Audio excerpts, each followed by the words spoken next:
ആഷ്മി ക്ഷീണമൊക്കെ മാറിയോ? ക്ഷീണമൊന്നുമില്ല. ഞാൻ കൂട്ടത്തിൽ പറയട്ടെ ആഷ്മി, ഈ നമ്മളുടെ ഈ വീഡിയോയിൽ നിന്നൊക്കെ ചില ദൃശ്യമാണെന്ന് തോന്നിപ്പിക്കുന്ന രീതിയിൽ AI കൊണ്ട് ചില ചിത്രങ്ങളൊക്കെ ക്രിയേറ്റ് ചെയ്ത് ഗൾഫ് നാടുകളിലൊക്കെ വല്ലാതെ ആളുകൾ പ്രചരിപ്പിക്കുന്നുണ്ട്. എന്താണ് സാർ അത്? അതെന്തോന്ന് വെച്ച് കഴിഞ്ഞാൽ ആഷ്മി ഇങ്ങനെ ഞെട്ടി നിൽക്കുന്നു, ഞാൻ ഇങ്ങനെ നിൽക്കുന്നു, AI പിക്ചർ. അപ്പോൾ നമ്മുടെ മുഖത്ത് ക്രൗര്യമൊക്കെ കുറച്ച് കൂടുതലാണ്, നല്ല കലാകാരന്മാർ. അപ്പോൾ ഇതൊന്നും ആളുകൾ വിശ്വസിക്കരുത്. കാരണം ഒരു തെരഞ്ഞെടുപ്പിൽ ആര് പരാജയപ്പെടുന്നു, ആര് വിജയിക്കും, അതൊക്കെ ജനാധിപത്യ ഉത്സവത്തിൻ്റെ ഭാഗമാണ്, ജനാധിപത്യത്തിൻ്റെ ഭാഗമാണ്. അപ്പോൾ നമ്മൾ നിലപാട് ആവർത്തിക്കുകയാണ്. തെരഞ്ഞെടുപ്പിൽ വിജയിക്കുന്നവർക്ക് വേണ്ടി തന്നെയാണ് ഈ തെരഞ്ഞെടുപ്പ് ദിവസം എന്ന് പറഞ്ഞ് പരാജയപ്പെടുന്നവരെ കിണറ്റി തള്ളിയിട്ട് എൻ്റെ വേണ്ടി കല്ല് പിടിച്ചിടുന്ന പരിപാടിയൊന്നും നമുക്കില്ല. അപ്പം നമ്മൾ ചില ആളുകൾ, ചില തൽപര കക്ഷികൾ പ്രചരിപ്പിക്കുന്നതൊക്കെ നമ്മുടെ ശ്രദ്ധയിൽപ്പെടുന്നു. ഇങ്ങനെയുള്ള ധാരണാപിശകുകൾ കണ്ട് നിങ്ങൾ തെറ്റിദ്ധരിക്കപ്പെടരുത് എന്ന് പ്രിയപ്പെട്ട പ്രേക്ഷകരോട് നമുക്കൊരു അഭ്യർത്ഥനയുണ്ട്. ഇലക്ഷനിൽ നിന്നവരും ഇലക്ഷനിൽ മൂക്കുകുത്തിയവരും ഇലക്ഷനിൽ നിൽക്കാൻ പോകുന്നവരും നമ്മുടെ സുഹൃത്തുക്കളാണ്. അവരോടൊക്കെ നമുക്ക് സ്നേഹവും ബഹുമാനവും മാത്രമേ ഉള്ളൂ. ഇതെല്ലാവർക്കും വേണ്ടി ഞാൻ പറയുന്ന കാര്യമുള്ളൂ. ഇനി കാര്യത്തിലേക്ക്. വിസ്മയ വിജയത്തിന് പിന്നാലെ മുഖ്യമന്ത്രിയാകാൻ കോൺഗ്രസിൽ ആർക്ക് നറുക്ക് വീഴും എന്നതിൽ $1 മില്യൺ ആകാംക്ഷ ഇപ്പോഴും നിലനിൽക്കുകയാണ്. നിയമസഭാ കക്ഷി യോഗത്തിൽ ഭൂരിപക്ഷം ലഭിക്കുമെന്ന വിശ്വാസത്തിലാണ് KC വേണുഗോപാൽ.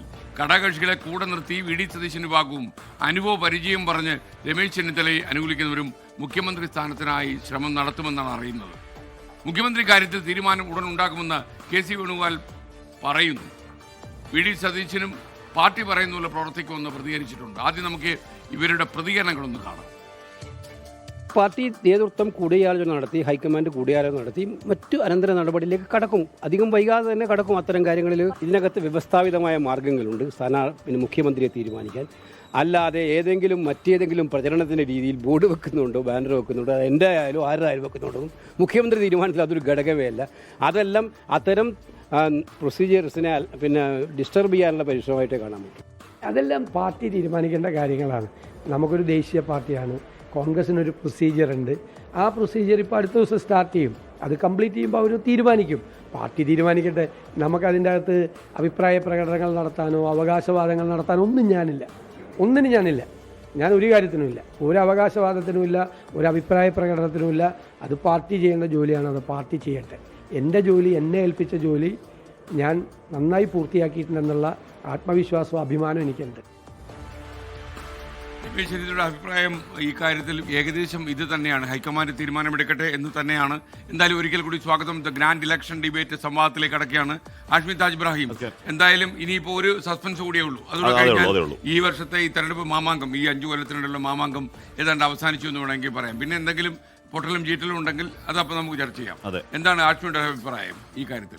അതായത് തീരദേശം, മലയോരം, ജെൻഡർ വ്യത്യാസം, ജാതി മതഭേദങ്ങൾ, അങ്ങനെ ഏതെങ്കിലും പോക്കറ്റിലെ വിജയം എന്നതിനപ്പുറം UDF ജനം നൽകിയത് ഈ പറഞ്ഞ മാരകമായ വിജയമാണ്. എല്ലാ മേഖലകളിലും സമഗ്രമായ ആധിപത്യത്തിൽ ആധികാരികം എന്ന അക്ഷരത്തിൽ പറയാൻ കഴിയുന്ന വലിയ വിജയമാണ്. ആ മഹാവിജയത്തിന് മുന്നിൽ മഹാവിജയമാണ്. മഹാവിജയത്തിന് മുന്നിൽ വിനയാനിതരാകാൻ, അതിനെ ബഹുമാനത്തോടെ കാണാൻ UDF നേതൃത്വം ബാധ്യസ്ഥമാണ്. അതുകൊണ്ട് തന്നെ അധികം വൈകാതെ ഈ മുഖ്യമന്ത്രി എന്ന് പറഞ്ഞാൽ ഒരു 2-3 ദിവസത്തിനുള്ളിൽ, പരമാവധി 2 ദിവസത്തിനുള്ളിൽ തന്നെ അതിൽ തീരുമാനമുണ്ടാകും എന്നുള്ള അകത്തളങ്ങൾ അന്വേഷിക്കുമ്പോൾ കിട്ടുന്ന വർത്തമാനം അത് അവർ തീരുമാനിക്കട്ടെ. എന്തായാലും ആ 3 പേർ ഇപ്പോഴും കൃത്യമായ ഫ്രെയിമിൽ തന്നെ ഉണ്ട്. ഒന്ന് KC വേണുഗോപാലാണ്, ഒന്ന് രമേശ് ചെന്നിത്തലയാണ്, ഒന്ന് VD സതീശനാണ്. KC നമ്മൾ നേരത്തെയൊക്കെ പറഞ്ഞ സ്റ്റാൻഡ് തന്നെയാണ്. ആർക്കും അതിൽ യോഗ്യതയ്ക്ക് ഒരു കുറവുമില്ല. KC വേണുഗോപാൽ KSU കാലം, ദീർഘകാല രാഷ്ട്രീയ പാരമ്പര്യം, 50 വർഷത്തിലെ രാഷ്ട്രീയ പാരമ്പര്യം, കണ്ണൂർ നിന്ന് അതിനുശേഷം ഒരു കാലം കഴിയുമ്പോൾ സംഘർഷഭരിത കാലം, കൂടെയുള്ള ആളുകൾ കൊല്ലപ്പെട്ടു പോകുന്ന, നേരിട്ട് കാണേണ്ടി വന്ന കാലം, അതിനുശേഷം ഒരു പാർട്ടിക്കോട്ടയിൽ നിന്ന് വേറൊരു പാർട്ടിക്കോട്ടെ ആലപ്പുഴയിലേക്ക് പറിച്ചു നടൽ, അവിടെയുള്ള ജനാധിപത്യ വിജയങ്ങൾ, CPM പലയാവർത്ത് നോക്കിയിട്ടും പരാജയപ്പെടുത്താൻ കഴിയാത്ത അടിത്തട്ടിലെ ജനസ്വാധീനം, MP ആവൽ, ഡൽഹിയിലേക്ക് പോകൽ, അവിടെ രാഹുൽ ഗാന്ധിയുടെ വലങ്കൈയായി ദേശീയ രാഷ്ട്രീയത്തിൽ അവിടെ പോരാട്ടത്തിന് കുന്തമുന നിൽക്കുന്നുണ്ടെങ്കിൽ ഉറപ്പായും അദ്ദേഹത്തിന്റെ ഉറപ്പായും ഒരു പേഴ്സണൽ ക്വാളിറ്റി, അദ്ദേഹത്തിന്റെ രാഷ്ട്രീയ ക്വാളിറ്റി അതിലുണ്ട് എന്ന തർക്കമില്ല. അദ്ദേഹം യോഗ്യനാണെന്ന് അതിൽ നോ ഡൗട്ട്. രമേശ് ചെന്നിത്തല 28ാമത്തെ വയസ്സിൽ മുഖ്യമന്ത്രിയാവുന്നു. ഈ പറയുന്നത് പോലെയുള്ള പാരമ്പര്യം, ഈ പറയുന്ന എന്ന് പറഞ്ഞാൽ രമേശ് ചെന്നിത്തലയുടെ സമകാലീനരൊക്കെ പല മന്ത്രിയാവുന്നു. 26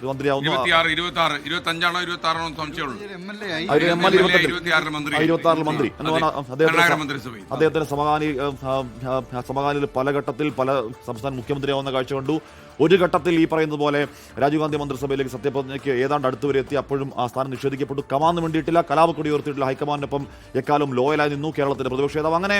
അങ്ങനെ ഏതെങ്കിലും തരത്തിൽ ഇപ്പോൾ ഒരു കോവിഡ് കാല പ്രത്യേക സാഹചര്യത്തിൽ ഒരു സർക്കാർ പരാജയപ്പെടുന്ന എന്ന് പറഞ്ഞ ഒരു തുടർഭരണത്തിലേക്ക് പോയി, അത് ഏതെങ്കിലും തരത്തിൽ രമേശ് ചെന്നിത്തലയുടെ ക്വാളിറ്റി റദ്ദാക്കുന്നില്ല. യോഗ്യനാണ് രമേശ് ചെന്നിത്തല. മൂന്നാമത് വി ഡി സതീശൻ ഈ പറയുന്ന പോലെ അങ്ങേയറ്റം മുടിഞ്ഞു മുണ്ടക്കോലെടുത്ത് നാശമായി നിന്ന ഒരു മുന്നണിയെ ഇക്കാണുന്ന CPM-ന്റെ അഗ്രസീവ് രാഷ്ട്രീയത്തോട് നേർക്കുനേർ പൊരുതി നിൽക്കാൻ പരുവത്തിൽ ഇക്കാണുന്ന വലിയ വിജയത്തിലേക്ക് നയിക്കുന്നതിൽ അടിത്തട്ടെടുക്കുന്നതിൽ മാത്രമല്ല, SK നോക്കൂ, SK ഈ 100 സീറ്റിലധികം എന്ന് പറഞ്ഞ ഒരേ ഒരു നേതാവ് വി ഡി സതീശൻ മാത്രമാണ്. അത് പറയാനുള്ള കാരണം എന്ന് പറഞ്ഞാൽ ഇലക്ഷന് തൊട്ട് പിറ്റേ ദിവസം അദ്ദേഹം അത് ആവർത്തിക്കുമ്പോൾ എല്ലാവരും കളിയാക്കി. അത് പറയാനുള്ള കാരണം അദ്ദേഹം മാത്രം ചെയ്ത ചില വിഷയങ്ങൾ അടിത്തട്ടിൽ താഴെത്തട്ടിൽ ജനവുമായി ബന്ധമുള്ള ഒരു നേതാവിന് മാത്രം പറയാൻ കഴിയുന്ന ഉറച്ച കൺവിക്ഷനാണ്. അതുമാത്രമല്ല SK ഇവിടെ നോക്കൂ, പറവൂരിൽ 52% ഈഴവ വോട്ടുകളുടെ സ്വാധീനം.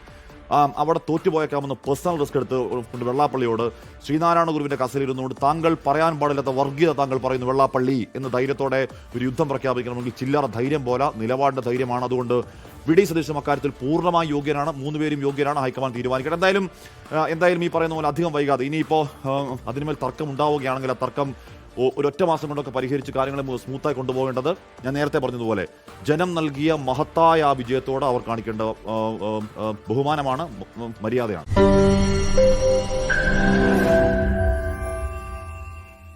ലോകത്തെവിടെയായാലും ഏത് സമയത്തും 24 വാർത്തകളും ഓഗ്മെന്റഡ് റിയാലിറ്റി പാക്കേജുകളും എക്സ്പ്ലെയിനറുകളും വിശദമായി കാണാൻ ഞങ്ങളുടെ യൂട്യൂബ് ചാനൽ നിങ്ങൾക്ക് സബ്സ്ക്രൈബ് ചെയ്യാം.